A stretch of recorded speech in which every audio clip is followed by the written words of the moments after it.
সুন্দর চেহারার মেয়ে শিশুদের দেখলেই খুন করার নেশা হয় তার। হত্যার আগে তাদের সঙ্গে হেসে খেলে নেচে আবার সেটা ভিডিও করে রাখতেন। এভাবেই একে একে 3 শিশুকে নির্মমভাবে হত্যার পর সন্দেহের তীর ঘোরাতে নিজের সন্তানকেও হত্যা করতে বুক কাঁপেনি ভারতের হরিয়ানার সোনিপতের বাসিন্দা সাইকো কিলার পুনমের। 4 বছরের ব্যবধানে বাড়ির 4 শিশুর অস্বাভাবিক মৃত্যু ও দুর্ঘটনার আড়ালে জমতে থাকে সন্দেহ। কিন্তু কেউ ভাবতেই পারেনি এই নির্মম অধ্যায়ের নেপথ্যে থাকতে পারে পরিবারেরই নারী পুনম। তদন্তকারীদের কথায় ঘটনার দিনে হাসি মুখে 2 শিশুর সঙ্গে নাচের ভিডিও রেকর্ড করেছিলেন তিনি। অথচ সেই উচ্ছলতার পরপরই ঘটে অকল্পনীয় এই ট্র্যাজেডি।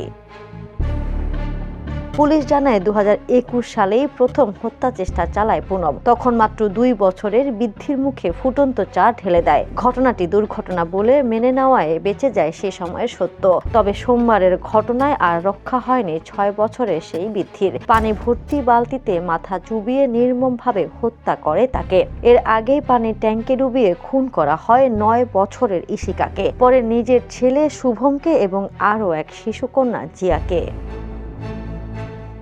তদন্তে উঠে এসেছে ভয়ঙ্কর মানসিক বিকৃতি। শিশুদের সৌন্দর্যের প্রতি ঈর্ষাই নাকি তাকে বারবার খুনের দিকে ঠেলে দেয়। পরিবারের লোকজনও দাবি করেছেন একই কথা। 4টি নিষ্পাপ প্রাণহানির পর আতঙ্ক ছড়িয়ে পড়েছে গোটা এলাকায়। আন্তর্জাতিক ডেস্ক, দ্য নিউজ।